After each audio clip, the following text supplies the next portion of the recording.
سبحان الذي أسرى بعبده ليلا من المسجد الحرام إلى المسجد الأقصى الذي باركنا حوله لنريه من آياتنا إنه هو السميع البصير وآتينا موسى الكتاب وجعلناه هدى لبني إسرائيل ألا تتخذوا من دوني وكيلا ذرية من حملنا مع نوح إنه كان عبدا شكورا.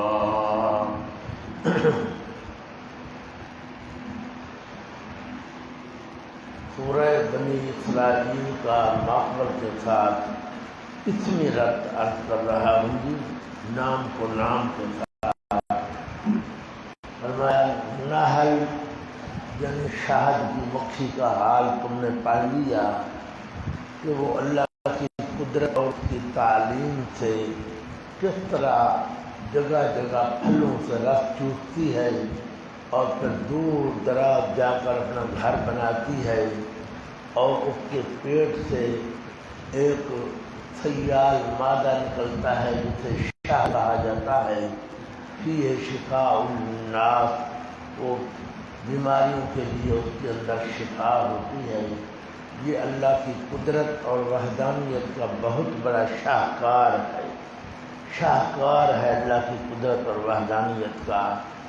نحل کے حالات سے تم عبرت حاصل کرو، شرک چھوڑو، توحید قبول کرو، ورنہ تم بنی اسرائیل کی طرح ذلیل اور خوار اور تباہ و برباد کر دیے جاؤ گے.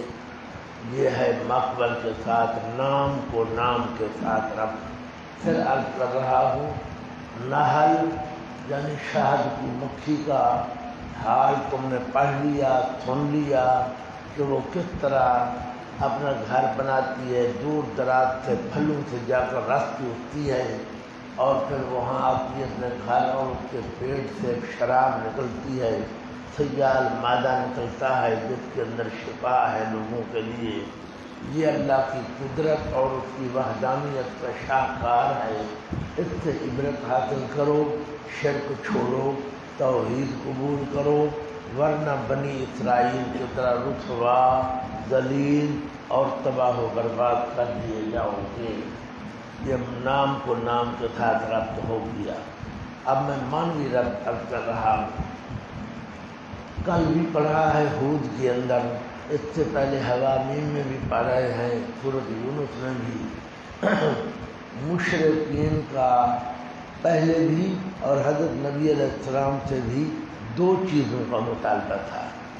ایک تو مطالبہ تھا فاتنا بما تعدنا، جس عذاب کا تو ہمیں وعدہ دیتا ہے وہ لے عذاب، ہم نہیں مانتے لے آ تو عذاب.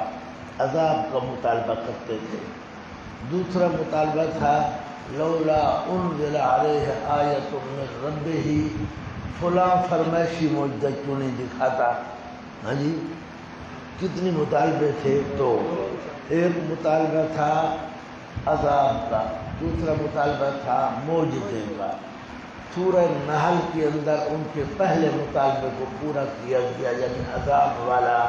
وہاں تم نے پڑھا ہے ضرب اللہ مثلا قریۃ کانت قریۃ آمنۃ مطمئنۃ یأتیہا رزقہا رغدا فکفرت بانعم اللہ فاذاقہا اللہ لباس الجوع والخوف. اللہ نے مکے والوں پر عذاب نازل فرمایا. کون سا عذاب نازل فرمایا؟ قحط والا. لیکن یہ عذاب ایسا نہیں تھا جس سے وہ تباہ و برباد ہو جاتے، بلکہ وہ زندہ رہے. پھر انہوں نے منت سماجت کی نبی علیہ السلام کو، آپ نے دعا فرمائی، ان سے عذاب ہٹا لیا گیا. یہ عذاب ایسا نہیں تھا جس سے وہ تباہ ہو جاتے، زندہ رہے. لیکن وہ نہ عذاب کے آنے سے متاثر ہوئے اور موحد ہوئے، اور نہ عذاب کے اٹھ جانے سے متاثر اور موحد بنے. عذاب آیا تب بھی مشرک رہے، عذاب اٹھ گیا تب بھی مشرک رہے. اب اس کے بعد بنی اسرائیل کے اندر اللہ نے ان کے دوسرے مطالبے کو پورا فرمایا، معجزے والا مطالبہ. ہاں جی سبحان الذی اسری بعبدہ کہ لمحے بھر کے اندر نبی علیہ السلام مکہ مکرمہ سے بیت المقدس تشریف لے گئے اور وہاں سے ساتوں آسمانوں اور اس کے اوپر تشریف لے گئے اور واپس تشریف لے آئے۔ اللہ کی عجائب بات دیکھ کر اللہ نے فرمایا اب یہ تمہارا دوسرا مطالبہ بھی میں نے پورا کر دیا ہے معجزے والا، اب اگر مان لوگے ٹھیک ورنہ تمہیں تباہ و برباد کر دیا جائے گا۔ جس طرح کہ قوم صالح علیہ السلام نے معجزہ مانگا تھا اونٹنی کا، پھر انہوں نے نہ مانا تو ان کو تباہ و برباد کر دیا گیا۔ اب وقت ہے تو مان لو ورنہ تمہیں تباہ برباد کر دیا جائے گا۔ یہ ربط ہے کون سا؟ مانوی ربط ہے بنی اسرائیل کو نحل کے ساتھ۔ یہ معجزہ جو دکھایا گیا، یہ معجزہ کیوں دکھایا گیا؟ یہ معجزہ دکھایا گیا دو مقصد تھے۔ ایک مقصد کہ یہ لوگ شرک چھوڑیں توحید قبول کریں، شرک چھوڑیں اور توحید قبول کریں۔ معجزہ دیکھنے کی وجہ سے، معجزہ دلیل ہوتا ہے نبوت کی، تو معجزہ دیکھا، شرک چھوڑے، توحید قبول کریں، حضرت کی رسالت پر ایمان لائیں، قیامت پر ایمان لائیں۔ دوسرا مقصد کیا تھا؟ دوسرا مقصد تھا تخویف۔ کیا مقصد تھا؟ ڈرانا۔ وما نرسل بالآیات الا تخویفا، اللہ فرماتے معجزے ڈرانے کے لیے آتے ہیں کہ یہ معجزہ آ گیا مان لو ورنہ اب تم نہیں چھوڑے جاؤ گے، تمہیں تباہ کر دیا جائے گا۔ معجزہ اسراء دکھانے کے کتنے مقصد تھے؟ دو۔ پہلا تھا اصلاح عقیدہ کہ عقیدہ درست ہوئے، شرک چھوڑیں، توحید قبول کریں۔ دوسرا مقصد تھا تخویف اور ڈرانا۔ اس لیے اب یہاں سورہ بنی اسرائیل کے اندر دو طرح کی آیات آئیں گی۔ ایک نمبر آیات توحید کیا ہوں گی، اور دوسرا نمبر آیات معجزہ۔ آیات توحید بھی آئیں گی، بلکہ ابتدا ہی سبحان الذی اسری سے شروع ہو رہی ہے۔ توجہ فرماؤ، آیات توحید 10 ہیں۔ کتنی ہیں؟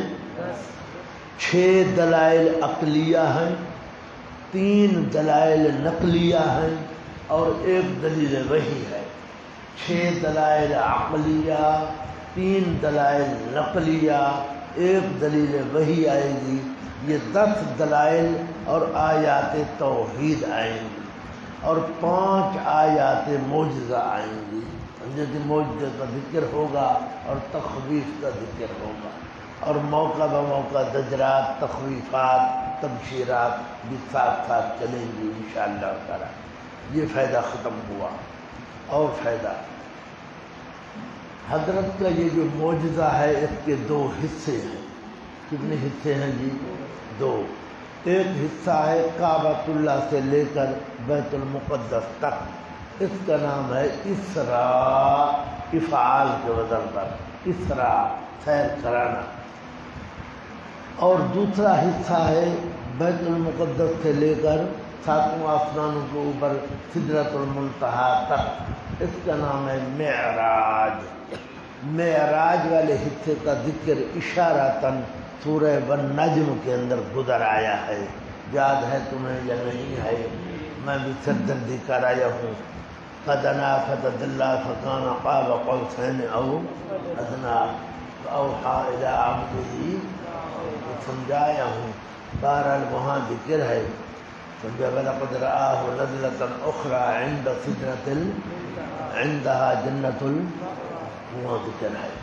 اور اس معجزے کا جو پہلا حصہ ہے اسراء، اس کا ذکر یہاں آ رہا ہے۔ لیکن کمال کی بات یہ ہے کہ کوئی تفصیل نہیں، صرف اشارہ ہے۔ سمجھا نا؟ اسراء کی طرف بھی کیا ہے؟ اشارہ ہے، اور معراج کی طرف بھی کیا ہے؟ اشارہ ہے۔ تفصیل وہ ہے جو حضرت نبی علیہ السلام نے خود بیان فرمائی ہے، صحیح احادیث کے اندر آ چکی ہے، وہ آپ نے سنا، پڑھا، لکھا، سب کچھ ہے۔ میں وہ بیان نہیں کرتا، اس کی اعادے کی ضرورت نہیں ہے۔ میں ایک اور مسئلہ بیان کرنے لگا ہوں۔ کچھ لوگوں کا خیال ہے کہ کہ یہ معجزہ خواب میں ہوا ہے۔ خواب میں حضرت نے دیکھا کہ میں بیت المقدس گیا، پھر اس سے اوپر گیا ہوں، یہ خواب ہے۔ لیکن جمہور امت اور جمہور مسلمین اس طرف ہیں کہ یہ بالکل غلط ہے۔ خواب کے اندر تو ہر بندہ دیکھ سکتا ہے، خواب کی کیا فضیلت ہے؟ خواب کے اندر بندے دیکھتے ہیں کہ ہم جنت میں جا پھر رہے ہیں، خواب کے اندر بندے اللہ کی زیارت بھی کرتے ہیں، خواب کی کیا فضیلت ہے؟ وہ تو ہر بندہ دیکھ سکتا ہے۔ اصل تو یہ ہے کہ حالت یقظہ جاگتے ہوئے بندہ دیکھے، سمجھا نا؟ تو یہ خواب کی کوئی بات نہیں ہے، یہ حالت یقظے کی بات ہے، جاگتے ہوئے آپ نے یہ سب کچھ دیکھا ہے۔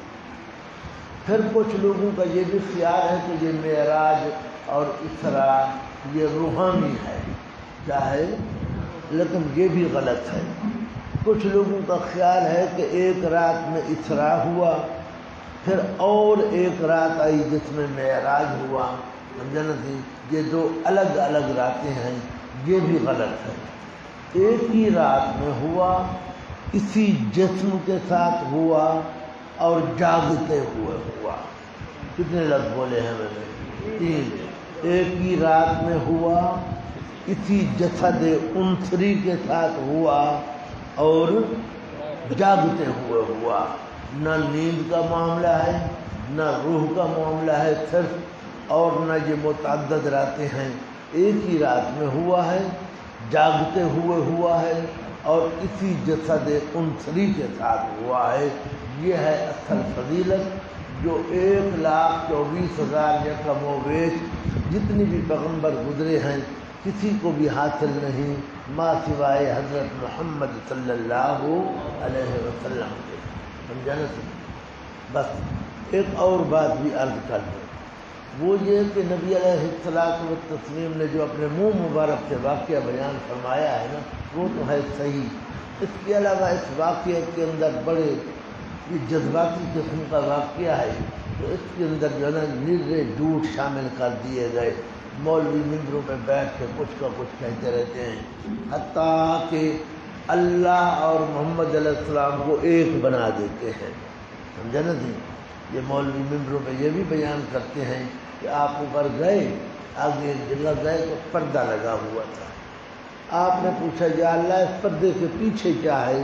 فرمایا نہ پوچھ، یہ نہ پوچھ۔ حضرت نے جو پردہ ہٹایا، آگے اب دو قول ہیں۔ شیعہ کہتے ہیں حضرت نے جو پردہ ہٹایا تو آگے علی بیٹھا تھا۔ کون بیٹھا تھا جی؟ رضی اللہ تعالی عنہ وعن مجمعین۔ سنی کہتے ہیں پردہ جو ہٹایا تو آگے دیکھا کہ میں خود بیٹھا ہوں، نبی علیہ السلام بیٹھے تھے، یعنی اللہ اور محمد دونوں ایک ہو گئے، اللہ اور علی دونوں کیا ہو گئے؟ ایک ہو گئے۔ اور یہ عقیدہ کفریہ ہے، کیا ہے جناب؟ کفریہ عقیدہ ہے، بندہ اس عقیدے سے کافر ہو جاتا ہے۔ نبی علیہ السلام انسان تھے اور اللہ کے عبد تھے۔ اب دیکھو عجیب بات ہے، اللہ نے بیان تو کرنا تھا معجزہ اسراء والا، لیکن بیان توحید سے شروع فرمایا۔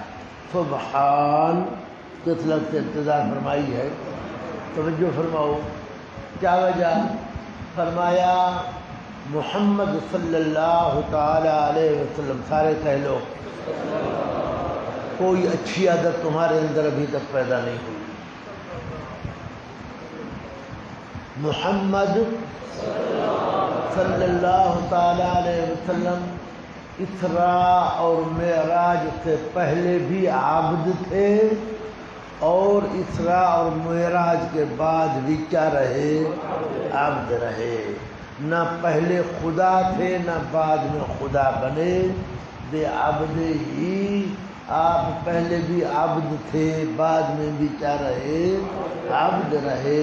نہ پہلے اللہ تھے نہ بعد میں اللہ بنے، نہ پہلے عالم الغیب مختار کل تھے نہ بعد میں عالم الغیب مختار کل بنے، پہلے بھی عبد اور بعد میں بھی عبد رہے۔ اللہ کے شریک نہ پہلے تھے نہ بعد میں بنے۔ اللہ جس طرح نبی علیہ السلام کے معراج اور اسراء سے پہلے شریکوں سے پاک تھا، آپ اسراء اور معراج کے بعد بھی اللہ شریکوں سے پاک ہے۔ سمجھ رہے ہو نا کہ نبی علیہ السلام اوپر جا رہے تھے، اللہ نہیں بن گئے بلکہ عبد رہے۔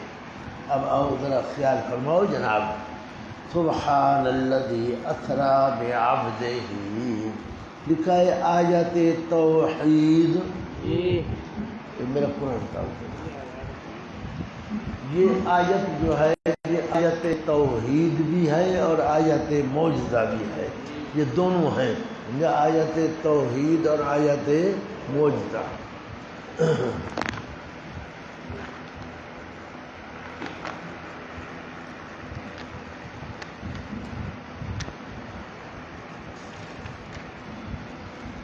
لکھا ہے یہ آیت توحید بھی ہے اور معجزہ بھی ہے، سمجھا نا سی؟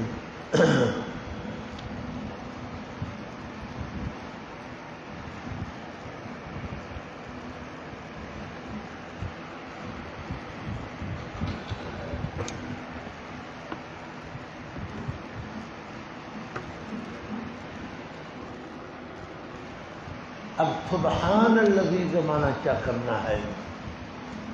آپ کے پاس لکھا ہے قولو، کیا لکھا ہے؟ لیکن جہاں ہم نے وہ نہیں نکالنا، آپ نے پڑھ لیا ہے کہ سبحان جو ہے یہ مصدر منصوب ہوتا ہے اور اس کا عامل مقدر ہوتا ہے۔ عامل ہم اس کا نکالیں گے سبحو، کیا نکالیں گے؟ ہاں اب اندر دیکھو، میں عبارت پڑھ رہا ہوں، اصل عبارت کیا تھی؟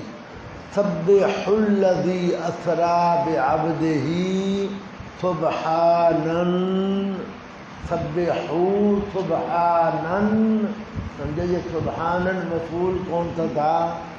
مفعول مطلق تھا، اس کو کیا کر دیا گیا؟ مضاف کر دیا گیا مفعول بہی کی طرف۔ ایسے کرتے ہیں نا، مفعول مطلق کو مضاف کر دیا گیا مفعول بہی کی طرف۔ اب میں معنی کر رہا ہوں، توجہ کرو، یہ معنی یاد کرنا ہے، یہی کرنا ہے۔ ویسے تو معنی کرتے پاک ہے وہ ذات، یہ معنی نہیں ہے۔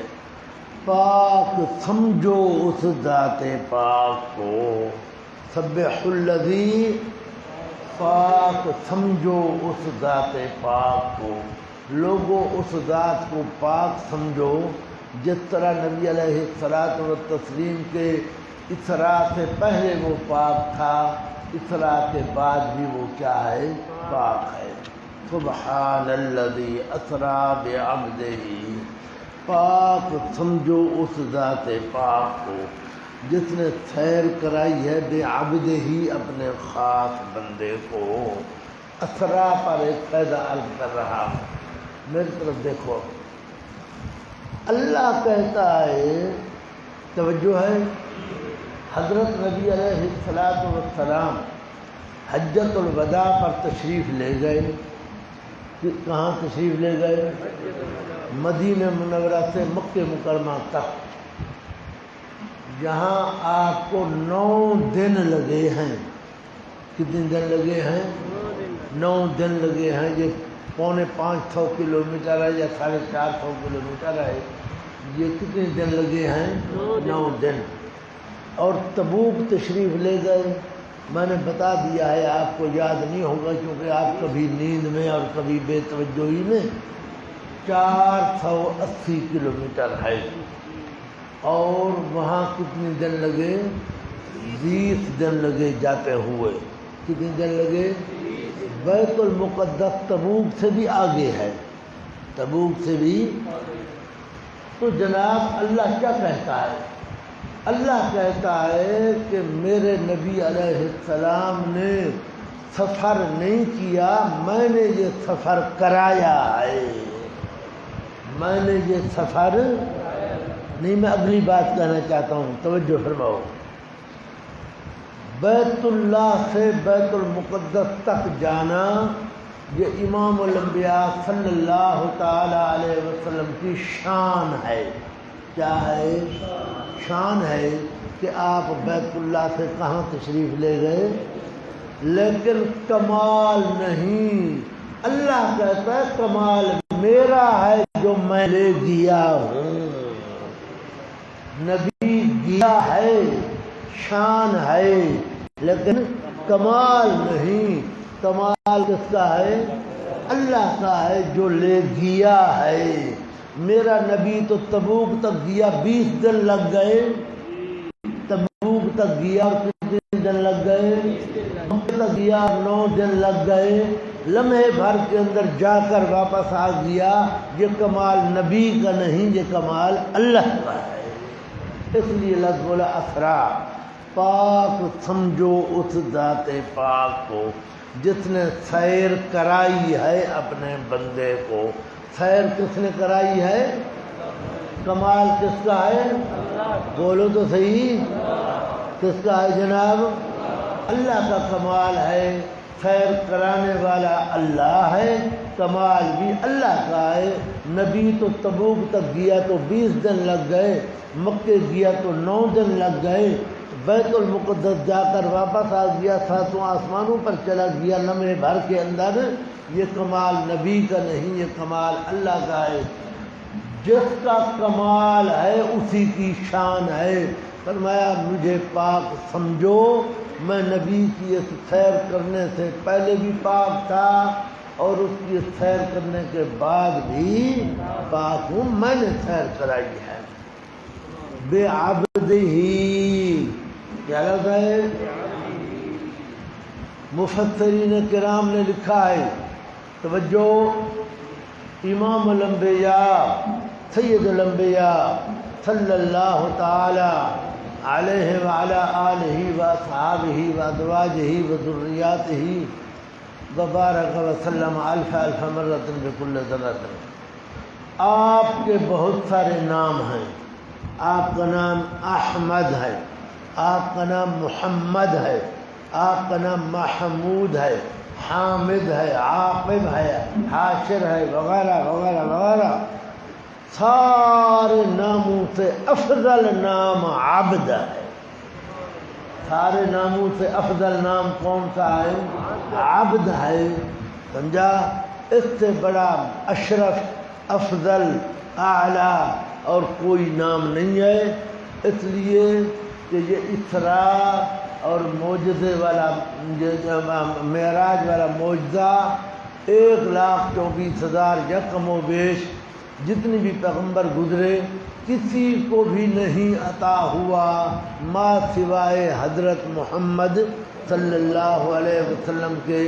لیکن اس موقع پر بھی اللہ نے حضرت کو لفظ عبد سے ذکر فرمایا ہے۔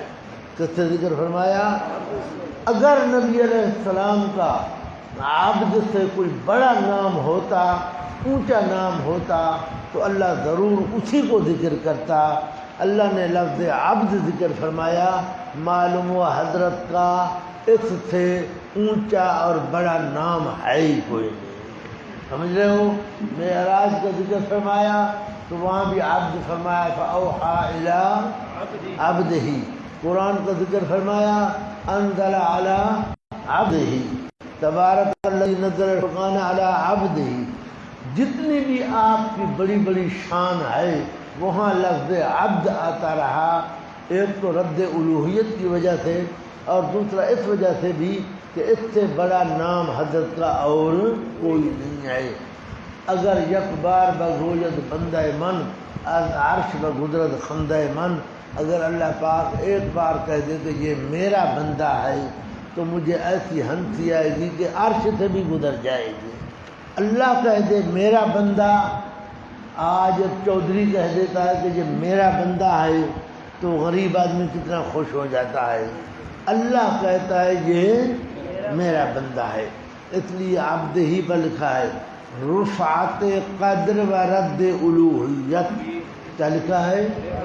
ہاں، عبد کا لفظ کے اندر آپ کے قدر کی رفعت اور الوہیت کا رد دونوں چیزوں کا ذکر ہے۔ جس نے سیر کرائی ہے اپنے بندے کو لیلن، راتوں رات۔ لیلن کا معنی کیا کرنا ہے؟ راتوں رات۔ یہ ہماری زبان کا معنی ہے راتوں رات، ایک ہی رات کے اندر سارا کام ہو گیا۔ لوگ کہتے ہیں کہ وہ رات 18 سال کی بن گئی تھی، کیا ہو گئی تھی، لیکن یہ سب جھوٹ ہے۔ پھر کیا کمال ہے؟ کمال تو یہ ہے کہ بستر ابھی گرم ہے اور آپ واپس تشریف لے آئے، ہاں جی، دروازے کی کنڈا ہل رہا ہے اور آپ واپس تشریف لے آئے، یہ ہے کمال۔ سیر کرائیے اپنے بندے کو۔ لیلن کا معنی، لیلن کے نیچے لکھا ہے زمان سیر، کیا لکھا ہے جناب؟ قدرتی بات ہے جی، پیچھے بھی میں عرض کرایا ہوں۔ موسیٰ علیہ السلام کو نبوت ملی رات کو، کتاب تورات ملی، محمد علیہ السلام کو نبوت ملی رات کو، قرآن ملا رات کو، معراج ہوا، اسراء ہوا رات کو۔ یہ کیوں ہے؟ یہ اس لیے کہ رات کا وقت جو ہے وہ سکون کا وقت ہے۔ کیا وقت ہے جناب؟ ہر چیز سکون میں ہوتی ہے، سمجھا نا صحیح؟ اور دن کو جو ہے وہ انتشار ہوتا ہے، پھیلاؤ ہوتا ہے، آوازیں ہیں، شور شرابہ ہے، وغیرہ وغیرہ۔ تو رات کا وقت جو ہے بندہ، آپ نے تجربہ کیا ہوگا، اگر زندگی میں کبھی تکرار کرنے کا موقع ملا ہوگا تو جی، کہ بندہ تکرار کرتا ہے، مطالعہ کرتا ہے، سکون ہوتا ہے بالکل، سمجھا نا جی؟ اس لیے لیلن، رات و رات لکھا ہے زمان سیر، کیا لکھا جی؟ من المسجد الحرام ابتداء سیر، مسجد حرام سے لے کر، حرام کیوں کہتے ہیں؟ خبردار ہو وہ، اس کی دو وجوہات ہیں۔ ایک تو حرام اس لیے کہتے ہیں کہ وہ علاقہ حرام ہے، وہاں کا نہ شکار کرنا جائز ہے، نہ وہاں کا درخت کاٹنا جائز ہے، سمجھا نا تھی؟ اس لیے اس کو حرام کہا جاتا ہے۔ اور دوسری وجہ حرام محترم سے ہے، معزز سے ہے، کہ یہ محترم جگہ ہے۔ کیا ہے جناب؟ مہینے حرام کے بھی کہا جاتا ہے، اشہر حرم کہا جاتا ہے۔ آپ کو پتہ ہے کہ انسان کیوں حرام ہے؟ انسان کو ذبح کر کے کھانا جائز ہے؟ کیوں؟ عزت و احترام کی وجہ سے۔ کس وجہ سے؟ عزت و احترام کی وجہ سے۔ انسان تو انسان رہا، انسان کے بال ہیں جو ان کو استعمال کرنا بھی حرام ہے۔ انسان کے بالوں کو استعمال کرنا حرام ہے، رسی بنانا، سمجھا جائے تھے، دھاگے بنانا یا بال بنانا۔ آج کل ہمارے محلے میں بھی پھر رہے ہوتے ہیں، بال خرید رہے ہیں جی، عورتیں اپنے بال بیچ رہی ہیں، سمجھا نا تھی؟ اتنے 100 روپے کلو۔ در پہ آتے ہیں، دروازے پہ آتے ہیں، کہتے ہیں بال ہوں تو دو۔ یہ کیا کرتے ہیں پھر؟ ان کو دوبارہ وہ مصنوعی بال بناتے ہیں اور ان میں استعمال ہوتے ہیں۔ تو میں یہ کہہ رہا ہوں کہ انسان تو انسان، اس کے فضولیات جو ہیں، کیا ہیں؟ زوائد جو ہیں، ان کو بھی استعمال کرنا اللہ نے حرام قرار دے دیا ہے، سمجھا نا تم؟ تو بہرحال مسجد حرام کو حرام احترام، عزت اور افضلیت کی وجہ سے بھی کہا جاتا ہے۔ مسجد حرام سے الی المسجد الاقصی، مسجد اقصی تک، یہاں کیا لکھا ہے؟ انتہائی سیر، کیا لکھا ہے جی؟ یہاں سے لے کر وہاں تک۔ اقصی کیوں کہا جاتا ہے؟ اس لیے کہ وہ دور ہے۔ وہ کیا ہے جناب؟ دور ہے، جس کو مسجد اقصی کہا گیا۔ الذی بارکنا، فضیلت مسجد اقصی، کیا لکھا ہے جناب؟ وہ مسجد جو برکتیں رکھی ہم نے، سمجھا؟ حولہ، ارد گرد اس کے، حولہ جو اوپر لکھا ہے دینی، یہ لفظ ہونا چاہیے بارکنا کا نہیں، لیکن جگہ نہیں تھی جہاں لکھ دیا دینی دنیاوی، مثلاً اشجار، انہار، سمجھا نا تھی؟ لکھا ہے نہیں لکھا؟ اشجار و انہار۔ دنیاوی یہ ہے کہ وہ علاقہ جو ہے سرسبز و شاداب علاقہ ہے، بلکہ علماء نے تو لکھا ہے کہ اللہ کی اس دھرتی پر جیسا شاندار علاقہ بیت المقدس اور اس کے ماحول کا ہے، ایسا شاندار علاقہ کوئی نہیں ہے، سمجھا نا تھی؟ اور علاقے بھی ہیں سرسبز و شاداب ہیں، لیکن ان کی سبزی شادابی باعث نقصان ہوتی ہے بعض اوقات کیا ہوتی ہے؟ ایسے ہے نا، زیادہ خرید زیادہ سبزی یہ انسان کے لیے نقصان کا بھی باعث ہوتی ہے نا، بدن کے لیے، یہ خود اس کی ضرورت بندے کے بنے گی، ہاں، لیکن وہ علاقہ ایسا ہے کہ سرسبز و شاداب ہونے کے علاوہ بالکل غیر مضر ہے۔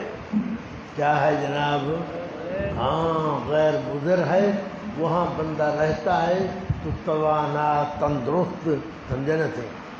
اور انشاءاللہ تعالیٰ آویناہما الی قلبیت المؤمنون میں الی ربوۃ ذات قرار و معین، لکھا ہے علماء نے اقرب البقاع السماء بیت المقدس ہے، زمین کا وہ حصہ جو سب سے زیادہ آسمان کے قریب ہے اور پوری دھرتی پر اونچا ہے، وہ بیت المقدس ہے۔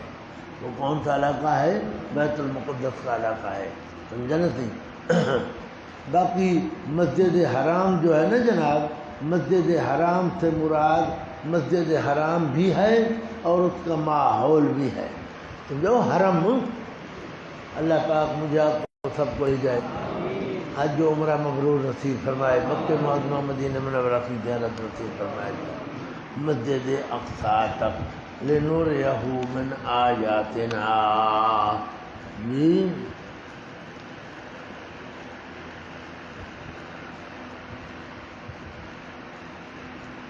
کتابوں میں لکھا ہے جی، آپ لوگوں کی توجہ میری بات کی طرف نہیں ہوتی، مجھے ادھر ادھر سے سنی ہوئی باتیں پہلے سے تیار بیٹھے ہوتے ہو کہ جب یہاں پہنچے گا یہ سوال کریں گے، اور میرا مقصد جو ہوتا ہے کہ ہم نے آدھا پارا پڑھنا ہے پورا، یا اسی بات میں بیٹھ جاؤں اور آج شروع کروں تقریریں، سمجھا نا تھی؟ جس طرح تم دوسرے دورے پڑھتے ہو نا، وہاں کا حال نہیں، ہم نے تو ایک لفظ کو لینا ہوتا ہے۔ اللہ کے بندو، تم ادھر خیال کیا کرو، جو تمہارا کام بچ جائے وہ پھر اور علماء سے تحقیق کر لیا کرو، سمجھا؟ میں نہ میرے اندر اتنی علم ہے کہ تمہاری تسلی کرا سکوں، سمجھا؟ اور تم بھی 7 کنویں کا پانی پی کر آتے ہو، 7 کنویں کا پانی پی کر آتے ہو نا، اس لیے پھر وہ سوال اور اس طرح بندے کی زندگی کھپ جائے بس، سمجھا؟ آپ قرآن پاک کو حل کرو، عبارت حل کرو جو اللہ نے فرمایا ہے اور جو اللہ نے دیا ہے، میں عرض کر رہا ہوں، سمجھا؟ الذی بارکنا حولہ، وہ جو دینی دنیاوی برکتیں رکھی ہم نے ارد گرد اس کے، لنوریہ من آیاتنا، حولہ کے نیچے لکھا ہے یعنی ملک شام، ملک جو بیت المقدس کا ماحول ہے نا جی، لنوریہ من آیاتنا حکمت اسراء، کیا لکھا جناب؟ حکمت اسراء ہے، یہ اسراء جو لکھا ہے نا یہ غلط لکھا ہے، یہاں جا مدورہ آئی ہوئی ہے، جا کی جگہ الف ہونا چاہیے ممدودہ، حکمت اسراء الف ممدودہ، یہ یا جو ہے مدورہ اور اس پر الف لگائے، یہ غلط ہے۔ لنوریہ من آیاتنا، تاکہ دکھائیں ہم اسے کچھ نشانات اپنے، من تبعیض ہے کچھ نشانات، سبحان اللہ، سارے کہہ لو سبحان اللہ، اللہ کی آیات قدرت کی تو بے شمار ہیں، میں آپ کو لے دیا تاکہ اپنی قدرت کی کچھ نشانات دکھاؤں، یہ من تبعیض ہے۔ حضرت مولانا رحمہ اللہ یہاں من آیاتنا سے مراد اور لیتے ہیں، آپ فرماتے ہیں یہاں مراد ہے ہلاکت مشرکین مکہ، کیا ہے؟ جس طرح موسیٰ علیہ الصلوۃ والتسلیم کے بارے میں آیا ہے نا جی، سمجھا؟ موسیٰ علیہ الصلوۃ والتسلیم کے بارے میں بھی آیا ہے کہ ہم حضرت کو نشانات دکھانا چاہتے تھے، اور وہاں مراد ہے ہلاکت فرعون، کیا مراد ہے؟ ہلاکت فرعون، سمجھا نا سی؟ یہاں بھی وہی بات ہے، لکھا ہے ہلاکت مشرکین، سمجھا؟ کیونکہ یہ معجزہ ہے، ابھی میں نے بتایا تھا معجزہ ہے، اور معجزے کے بعد جو لوگ نہ مانیں تو وہ کیا ہو جاتے ہیں؟ ہلاک کر دیے جاتے ہیں۔ یہاں وہی مراد ہے من آیاتنا سے، لنریہ من آیاتنا، تاکہ دکھائیں ہم حضرت کو اپنی قدرت کی کچھ نشانات۔ یا ہلاکت مشرکین مکہ انہ هو السمیع البصیر، دلیل توحید عقلی نمبر اول ہے، پہلے میں معنی کر لو پھر میں بتاتا ہوں۔ انہ هو السمیع البصیر، بے شک وہ اللہ پاک صرف وہی ہے سننے والا ہر بات کا، البصیر دیکھنے والا ہر حال کا۔ البصیر پر ناظر لکھا ہے، لکھ لو ہمت کرو، ناظر حاضر و ناظر والی بات ہے، سننے والا ہر بات کا، دیکھنے والا ہر حال کا۔ یہ دلیل عقلی ہے، کس کے لیے؟ سبحان کے لیے۔ لوگوں اللہ کو شریکوں سے پاک سمجھو، کیوں؟ اس لیے کہ اللہ ہے سمیع، اللہ ہے بصیر، اللہ کے علاوہ نہ کوئی سمیع ہے اور نہ کوئی بصیر ہے، لہذا اللہ کا کوئی شریک بھی نہیں ہے، سمجھا نا سی؟ سمیع بصیر کیونکہ صرف اللہ پاک ہے، اس لیے معبود مشکل کشا بھی صرف اللہ پاک ہے، سمجھا جی؟ بے شک وہ اللہ پاک صرف وہی ہے سننے والا ہر بات کا، البصیر دیکھنے والا ہر حال کا۔ وآتینا موسیٰ الکتاب، دلیل توحید نقلی نمبر اول، دلیل توحید نقلی اول، میں نے کہا تھا 3 دلائل نقلی آئیں گے، یہ پہلی دلیل نقلی ہے۔ فرمایا اللہ کو شریکوں سے پاک سمجھو، عقل یہی کہتا ہے، کیوں؟ اس لیے کہ سمیع صرف وہی ہے، بصیر صرف وہی ہے، تو جو سمیع بصیر ہے معبود بھی وہی ہے۔ اور فرمایا نقل بھی یہی کہتی ہے، موسیٰ علیہ السلام کو ہم نے کتاب دی، اس کے اندر بھی یہی مسئلہ تھا، وآتینا موسیٰ الکتاب، اور عطا فرمائی ہم نے موسیٰ علیہ السلام کو کتاب، وجعلناہ، اور بنا دیا ہم نے اسے، بنایا ہم نے اسے ذریعہ ہدایت کا بنی اسرائیل کے لیے، ہدایت کا ذریعہ بنی اسرائیل کے لیے۔ قرآن جو ہے وہ ھدی للناس ہے، سارے جہان کے لیے، لیکن تورات جو ہے وہ صرف کس کے لیے آئی تھی؟ بنی اسرائیل کے لیے، سمجھا نا جی؟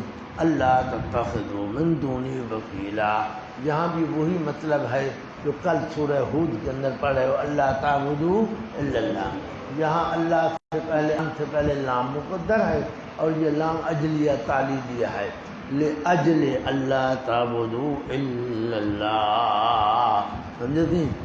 ہم نے بنی اسرائیل کو لیے کتاب عطا فرمائی موسیٰ علیہ السلام کو، تاکہ نہ بناؤ تم میرے سوا وکیلاً کارساز، وکیلاً کارساز، لکھا ہے وکیلاً پر حاشیے پر، الوکیل ذمہ دار فی الخیر والشر، کسی کو اپنا ذمہ دار نہ بناؤ، کسی کو اپنا وکیل نہ بناؤ، ہر بندے کا وکیل اور اس کا ذمہ دار صرف کون ہے جی؟ اللہ پاک ہے، سمجھا نا سی؟ ذریۃ من حملنا مع نوح، اس کی 2 ترکیبیں ہیں، دونوں آپ کے پاس لکھی ہوئی ہیں، دیکھو آپ اوپر لکھا ہے مفعول اول برائے اللہ تتخذوا، مفعول اول برائے، ایک ترکیب تو یہ ہے نہ بناؤ تم میرے سوا وکیل، کس کو؟ ذریۃ من حملنا کو، ذریۃ من حملنا کو وکیل نہ بناؤ۔ پیچھے سمجھا چکا ہوں کہ اس وقت جتنی بھی مخلوق ہے وہ نوح علیہ السلام کی اولاد ہے، وجعلنا ذریتہ هم الباقین، جو لوگ حضرت کے ساتھ کشتی پر سوار تھے باقی ختم ہو گئے، فوت ہو گئے، اترنے کے بعد حضرت کے 3 بیٹے سام، حام، جافت بمائے ازواج رہ گئے، اور ان کی اولاد اور نسل پھیلی ہے، پوری دنیا میں ان کی اولاد ہے، سمجھا نا؟ تو ذریۃ مفعول اول ہے، وکیلاً مفعول ثانی ہے۔ اندر دیکھو، اندر لا تتخذوا من دونی ذریۃ من حملنا نوحا وکیلا، نہ بناؤ تم میرے سوا ذریت من حملنا کو وکیل، ذریت من حملنا کو وکیل نہ بناؤ، سمجھے تھے ایک ترکیب۔ دوسری ترکیب یہ کہ ذریت من حملنا یہ منادا ہے، کیا ہے؟ حرف ندا مقدر ہے، سمجھا نا تھی؟ اب یا ذریت من حملنا معانو، اے اولاد ان لوگوں کی جنہیں سوار کیا ہم نے ساتھ نوح علیہ السلام کے، لکھا ہے کونو شکورا، کونو تم بھی شکر گزار بنو، تم بھی اللہ کے لیے شکر گزار یعنی موحد بنو، کیوں؟ انہو کان عبدا شکورا، تمہارا باپ نوح علیہ السلام وہ بھی بڑا شکر گزار بندہ تھا، بے شک وہ تھا عبدا شکورا، بندہ شکر گزار، وہ شکر گزار بندہ تھا تمہارا باپ، اس لیے تم اس کی اولاد ہو، تم بھی شکر گزار بنو۔ توجہ ہے جی؟ میرے طرف دیکھو، بظاہر یہ تین آیات ایک دوسرے سے منفصل لگتی ہیں، الگ لگتی ہیں، کوئی ربط معلوم نہیں ہوتا۔ پہلی آیت میں اسراء کا ذکر ہے، پھر موسیٰ علیہ السلام کا ذکر آ گیا، پھر نوح علیہ السلام کا ذکر آ گیا، کیا ربط ہے ان کو ماقبل ایک دوسرے کے ساتھ؟ لیکن میں نے تقریر کے اندر ربط واضح کر دیا ہے، اب پھر اس کا اظہار کر رہا ہوں، توجہ فرماؤ۔ لوگوں مجھے شریکوں سے پاک سمجھو، کیوں؟ انہو هو السمیع البصیر، ہر وقت ہر بات سننے والا، ہر وقت ہر حال دیکھنے والا میں ہوں اور کوئی نہیں ہے۔ عقل کا تقاضا یہی ہے اور نقل کا تقاضا بھی یہی ہے۔ وآتینا موسیٰ الکتاب، موسیٰ علیہ السلام کو جو ہم نے کتاب دی تھی اس میں بھی یہی مسئلہ تھا، اللہ تتخذوا من دونی وکیلا، فرمایا لوگوں تم ہو نوح علیہ السلام کی اولاد اور تمہارا باپ نوح بھی بڑا شکر گزار موحد انسان تھا، اس لیے تم بھی شکر گزار اور موحد بنو۔ یہ ربط لگ گیا تمام آیات کا، وہ بالکل ایک دوسرے سے جڑ گئی ہے۔ آ جاؤ اب، وَقَضَيْنَا إِلَىٰ بَنِي إِسْرَائِيلَ فِي الْكِتَابِ لَتُفْسِدُنَّ فِي الْأَرْضِ مَرَّتَيْنِ، نمونہ تخویف دنیاوی، کیا لکھا ہے جناب؟ نمونہ تخویف دنیاوی ہے، سمجھا؟ توجہ ہے جی؟ بنی اسرائیل یعنی یہود نے بارہا نالائکیاں کیں اور اللہ کا عذاب بھی ان پر بارہا آیا، سمجھا نا سی؟ بارہا نالائکیاں کیں اور بارہا ان پر اللہ کا کیا آیا؟ عذاب۔ عذاب بھی اس قسم کا کہ اور بندے مسلط ہو گئے، بادشاہ مسلط ہو گئے، انہوں نے ان کو قتل کیا، قید کیا اور بیت المقدس کو نقصان پہنچایا۔ اس قسم کے معاملات ایک دفعہ نہیں ہوئے بلکہ بارہا ہوئے ہیں، بلکہ اب یہاں مرتين ہے، دو بار، جیسے یہ کون سے دو بار ہیں؟ اس کی تعیین میں بڑا اختلاف ہے مفسرین کرام کا، کسی نے کچھ فرمایا، کسی نے کچھ فرمایا، کسی نے کچھ فرمایا۔ میں آپ کو جامع اور مختصر بات یاد کرا رہا ہوں، یہ یاد کر لو۔ مرتين دو بار، پہلے انہوں نے شریعت موسویہ کی مخالفت کی، کیا کی جناب؟ شریعت موسویہ کی مخالفت کی، انبیاء تک کو قتل کر ڈالا، پڑھے ہو پیچھے، انبیاء تک کو کیا کیا؟ تو اللہ پاک نے ان پر بخت نصر کو یا جس کو بھی مسلط فرمایا، انہوں نے ان کو تحت نحت کر دیا۔ دوسری بار انہوں نے شریعت عیسویہ کی مخالفت کی، حتیٰ کہ خود عیسیٰ علیہ السلام کو قتل کرنے کے درپے ہوئے، تو پھر اللہ نے ان پر بندے مسلط فرما دیے جنہوں نے ان کو ذلیل و رسوا کیا، قتل کیا، قید کیا، حتیٰ کہ بیت المقدس کو بھی نقصان پہنچایا۔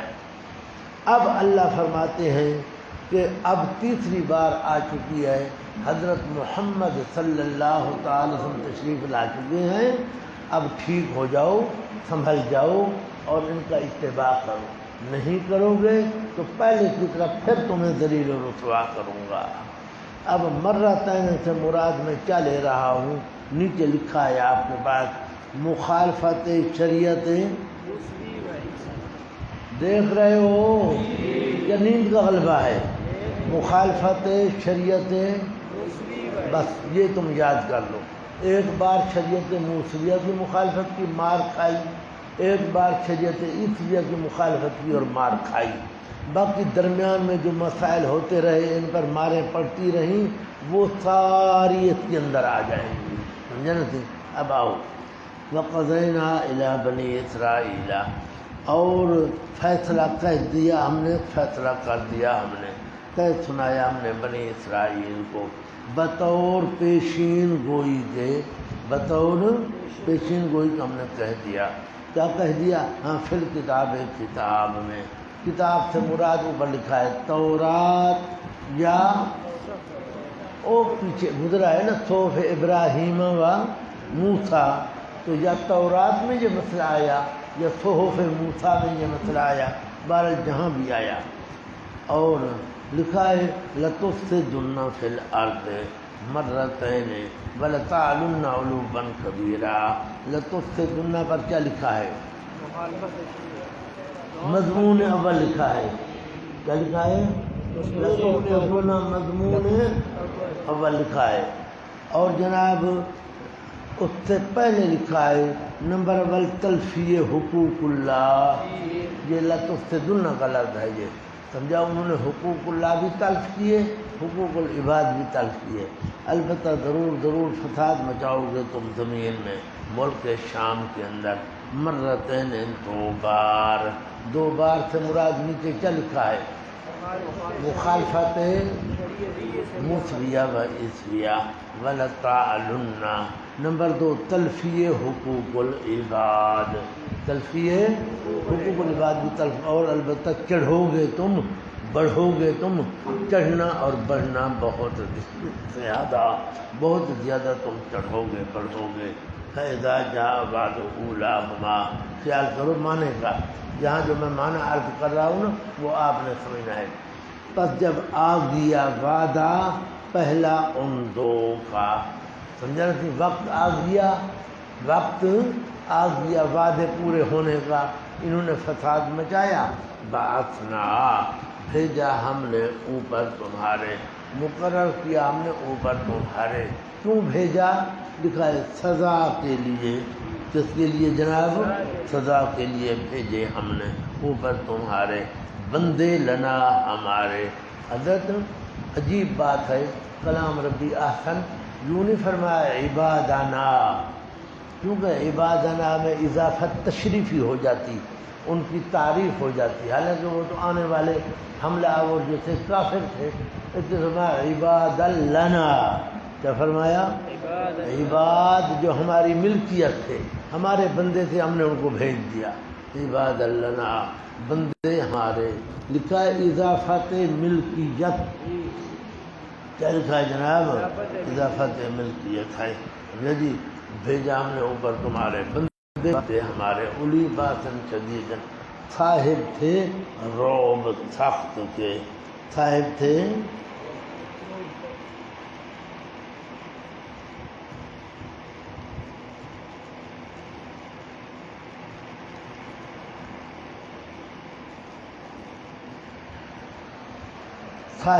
رعب سخت کے، فجاسوا خلال الدیار، پس گھس گئے درمیان گھروں کے، اور تمہیں قتل و قید و غارت کیا۔ قتل و قید، وہ کئی ہزار قتل کر دیے، 40,000 یا زیادہ، اور لاکھوں کی تعداد میں گرفتار کر کے لے گئے، سمجھا تھی؟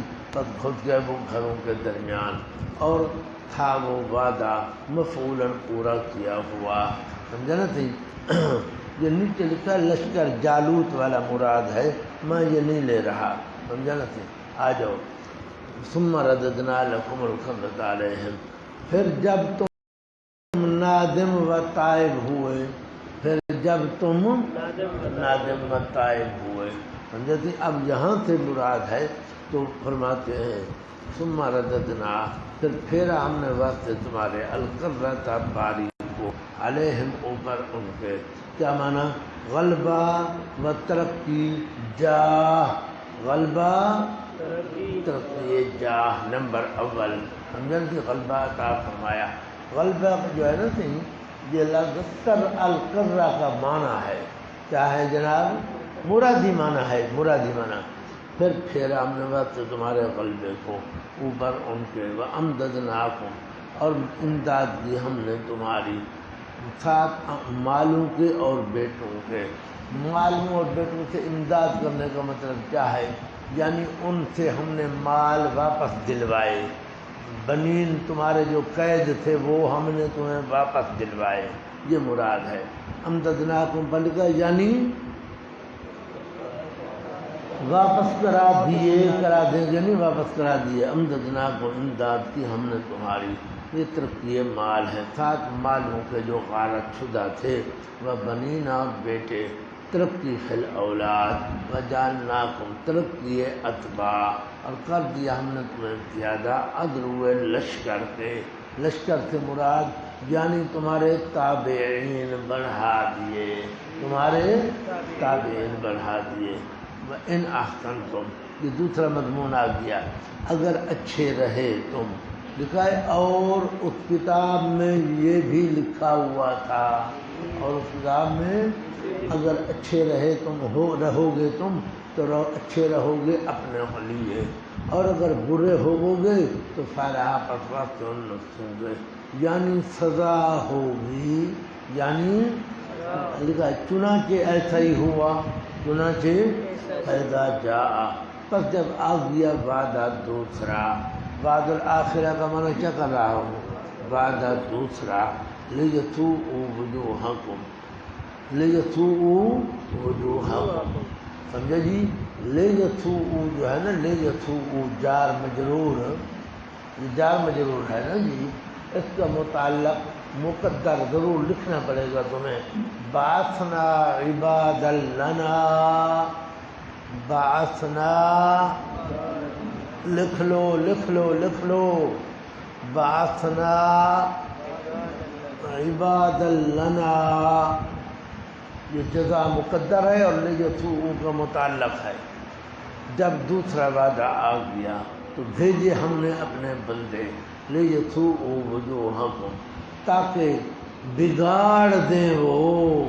لیسوءوا کا معنی بگاڑ دیں وہ، مار مار کر تمہارے منہوں کو، تمہارے منہ پر مار مار کر تمہیں بگاڑ دیں تمہارے منہ.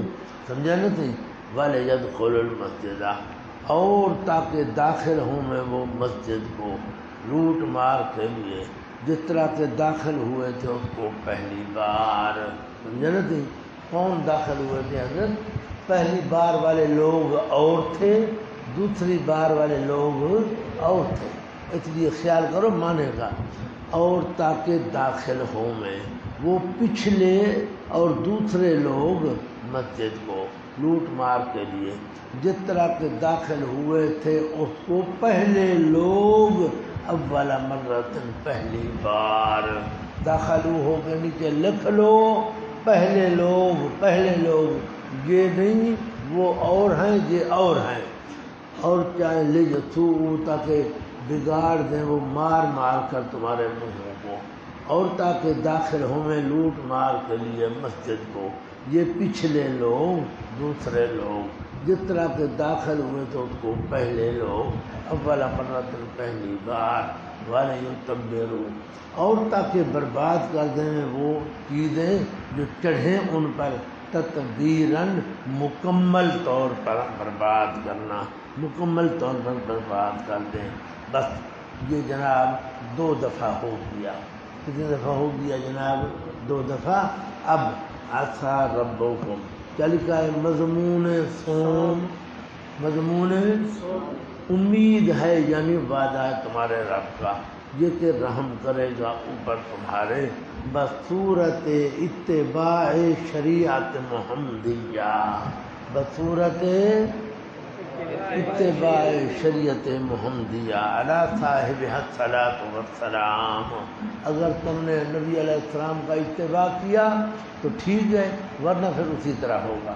جلدی یہ کہ رحم کرے تمہارے اوپر، وَإِنْ عُدْتُمْ عُدْنَا، اور اگر تم عود کرو گے کس کی طرف؟ گناہوں کی طرف، بدماشیوں کی طرف، فساد کی طرف، جس طرح تمہاری سرشت ہے، تو عدنا ثمرہ دنیاویہ، ہم بھی عود کریں گے، ہم بھی پھر تمہیں مار دیں گے۔ چنانچہ حدیث پڑھ رہے ہو آراف کے اندر، وَإِذْ تَأَذَّنَ رَبُّكَ لَيَبْعَثَنَّ إِلَىٰ يَوْمِ الْقِيَامَةِ مَن يَصُومُهُمْ۔ ہاں تو یہ اپنی بدماشیوں سے باز نہ آئے، حضرت کی دشمنی کی، زہر دیا، جادو کیا، چکی کا پتھر ڈالنا چاہا، آئے دن لڑائیاں بھیڑائیاں حضرت کے ساتھ۔ مشرکین کی جو لڑائیاں ہیں نا، ان میں زیادہ تر یہودیوں کا ہاتھ ہوتا تھا، کہ یہودی بے ایمان جا کر ان کو اکساتے تھے، سمجھا کہ یہ کرو یہ کرو یہ کرو، پڑھ بھی آئے ہو پیچھے، وَإِنْ عُدْتُمْ عُدْنَا، اور اگر تم عود کرو گے نالائکیوں اور فساد کی طرف، عدنا ثمرہ دنیاوی، ہم بھی عود کریں گے، وَجَعَلْنَا ثمرہ اخرویہ، اور کر دیا ہم نے جہنم کو کافروں کے لیے حصیراً قید خانہ، ہم نے جہنم کو قید خانہ بنا دیا، یعنی صرف دنیا میں عذاب نہیں آئے گا بلکہ آخرت میں بھی عذاب ہوگا۔ بس ان ھذا القرآن یہدی للتی ہی اقوم، آیت معجزہ نمبر 2 کیا لکھا ہے جناب؟ پہلی آیت معجزہ سبحان الذی اسریٰ بعبدہ، یہ آیت معجزہ نمبر 2 ہے۔ ان ھذا القرآن، بے شک یہ قرآن پاک، یہدی وصف اول، رہنمائی کرتا ہے اس راستے کی جو یہ بالکل سیدھا ہے، سیدھے راستے کی رہنمائی کرتا ہے، یعنی اسلام۔ کیا لکھا ہے جناب؟ یعنی اسلام۔ وَيُبَشِّرُ الْمُؤْمِنِينَ، دوسری صفت لکھا ہے وظیفۃ القرآن، کیا لکھا ہے جناب؟ بس یہ دوسری صفت ہے، اور خوشخبری دیتا ہے ایمان والوں کو، اصلاح عقیدہ، جنہوں نے اپنے عقیدے درست کر لیے، الذین، وہ لوگ جو عمل کرتے ہیں اچھے اچھے، اصلاح عمل، کیا لکھا ہے؟ ان لہم ثمرہ، کہ بے شک ان کے لیے اجر ہوگا بہت بڑا، اللہ ہم سب کو ان میں سے بنائے گی۔ ان الذین، تخویف اخروی ہے، یہ تیسری صفت ہے، اور یہ کہ بے شک وہ لوگ جو نہیں ایمان لاتے آخرت پر، تیار کیا ہم نے ان کے لیے عذاب دردناک۔ وَيَدْعُ الْإِنسَانُ بِالشَّرِّ دُعَاءَهُ بِالْخَيْرِ، حضرت اللہ فرماتے ہیں، عذاب کا ذکر ہے نا، اس کے ضمن میں یہ بات آ گئی کہ انسان کیسا کم عقل اور پاگل ہے، مجھ سے بجائے خیر مانگنے کے عذاب مانگ رہا ہے۔ کیا مانگ رہا ہے جی؟ مشرکین مکہ کہتے تھے نا، پیچھے پڑھائے ہو، اللہم ان کان ھذا ھو الحق من عندک فامطر علینا او ائتنا بعذاب علیم۔ وَيَدْعُ الْإِنسَانُ، یہ یدعو تھا، کیا تھا؟ یدعو، اور واو بھی ساکن، آگے الانسان کا الف بھی ساکن تھا، التقاء ساکنین کی وجہ سے واو گر گیا، لیکن یہ واو گرتا ہے پڑھنے میں، لکھا جاتا ہے، لکھنے میں نہیں گرتا، یہاں لکھنے میں بھی گرا دیا گیا ہے۔ یہ ہم پڑھ رہے ہیں پیچھے سندعو الزبانیہ پر بھی، اور حامیم شورا کے اندر بھی آیا تھا، وَيَمْحُ اللَّهُ وَيَمْحُ الْبَاطِلَ بِوَيُحِقُّ الْحَقَّ۔ ہاں تو وہاں پڑھ رہے ہیں کہ یہ اتباع ہے مصحف امام کی، حضرت عثمان غنی رضی اللہ عنہ قرآن پاک لکھوایا تھا نا، اس کے اندر اس طرح واو گھرا ہوا تھا، سمجھا نا؟ اس لیے وَيَدْعُ الْإِنسَانُ، اور مانگتا ہے انسان، لکھا ہے تقاضے اور جلدی سے، تقاضے اور جلدی سے مانگتا ہے انسان، بِالشَّرِّ عذاب، مثل مانگنے اس کے خیر کو، وَكَانَ الْإِنسَانُ، اور ہے انسان لکھا ہے طبعاً، کیا لکھا ہے؟ اور طبعی طور پر عجولاً، جلد باز، عجولاً کا معنی کیا کرنا ہے؟ جلد باز۔ وَجَعَلْنَا اللَّيْلَ وَالنَّهَارَ، آیت توحید عقلی نمبر 2، پہلی آیت توحید تھی سبحان الذی اسریٰ، یہ دوسری ہے، اور کیا ہم نے، یہ نعم حسیہ ہیں، وہ نعمتیں جو محسوس ہوتی ہیں، نظر آتی ہیں، اور بنایا ہم نے رات اور دن کو آیتین دو نشانیاں قدرت کی اور اپنا توحید کی فمحونا آیت اللیل خیال کرو مانا پس اندھیرے والا بنایا ہم نے محونا کا مانا اندھیرے والا بنایا ہم نے نشانی رات کی رات والی نشانی کو ہم نے اندھیرے والا بنایا یعنی خود رات کو یعنی خود ہاں رات مراد ہے نا رات اندھیری ہے نا جی اچھا وجعلنا آیت النہار اور کر دیا ہم نے نشانی دن کو مبصرۃ دیکھنے کے لیے لتبتغوا حکمت اولا تاکہ طلب کرو تم روزی من ربکم تمہارے رب کی طرف سے اللہ نے جو تمہارے لیے روزی لکھی ہے والے تعلم و حکمت دوم ہے اور تاکہ معلوم کرو تم دونوں کے اختلاف سے دونوں کے اختلاف کا معنی آنا جانا او پیچھے پڑے ہو واختلاف اللیل والنہار آنا جانا رات جا رہی ہے دن آ رہا ہے دن جا رہا ہے رات آ رہی ہے ہاں اختلاف سے اور تاکہ معلوم کرو تم گنتی سالوں کی پتہ چلتا ہے یہ 12 مہینے مکمل ہو گئے سال پورا ہو گیا اب یہ دوسرا سال شروع ہو گیا بالحساب اور چھوٹے چھوٹے حساب وکل شیء فصلناہ تفصیلا یہ قرآن پاک کے بارے میں ہے لکھا ہے نعمت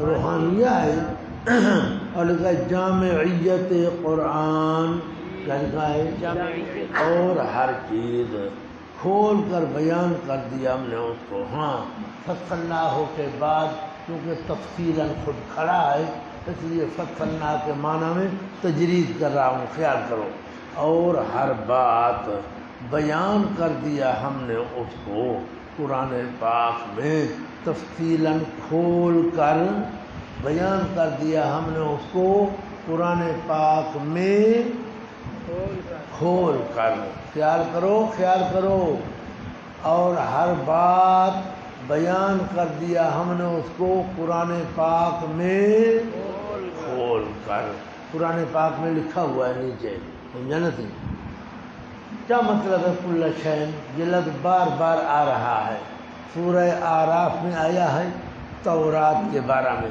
وہاں بھی یہ عبارتیں تھیں جہاں بھی دیکھو اب کل شیء پر یحتاج الیہ کیا لکھا ہے اور جس کی ضرورت ہو دین کے اندر اب جلالین کا حوالہ ہے جنت حد چیز اس میں بیان کی گئی ہے یہ عرض کر دیا میں نے کہ غالی کہتے ہیں کہ کل شیء میں استغراق حقیقی ہے یعنی سب کچھ قرآن میں موجود ہے سب کچھ موجود ہے کس میں قرآن کے اندر اللہ کے بندے اگر قرآن کے اندر سب کچھ موجود ہے تو پھر یہ تو سورت بنی اسرائیل مکہ مکرمہ میں آئی ہے کب آئی ہے جناب بلکہ یہ پرانی صورتوں میں سے ہے یہ سورت بنی اسرائیل اس کے بعد سورہ کہف اس کے بعد مریم اس کے بعد طٰہٰ یہ پرانی صورتوں میں سے ہیں عبداللہ بن مسعود رضی اللہ عنہ فرماتے ہیں یہ میرا عمدہ مال ہے اور میرا پرانا مال ہے یہ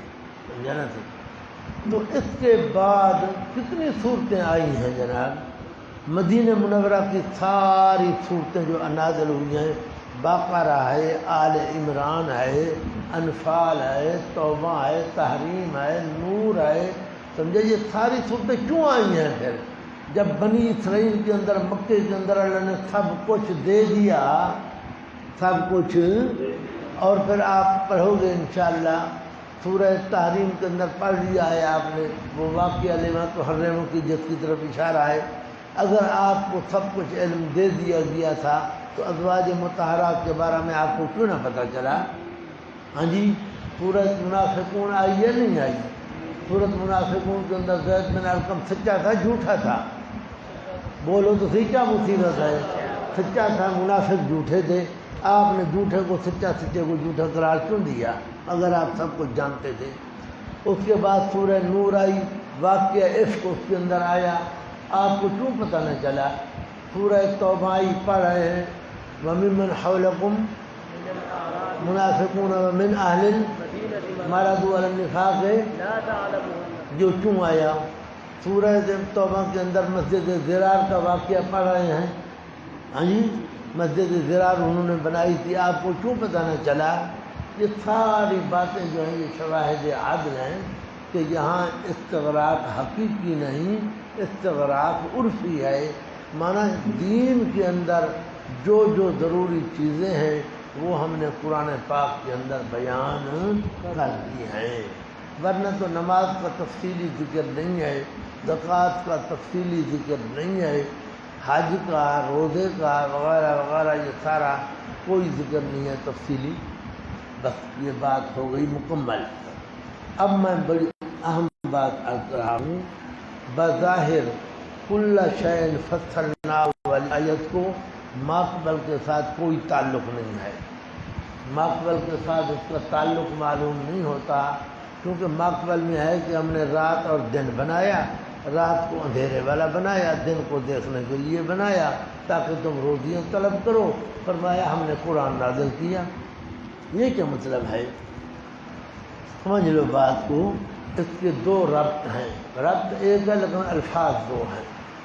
ایک یہ توجہ، تمہاری جسمانی تربیت کے لیے رات اور دن کا سلسلہ بنایا، اور روحانی تربیت کے لیے کل شیء فصلناہ قرآن نازل فرمایا، سمجھا؟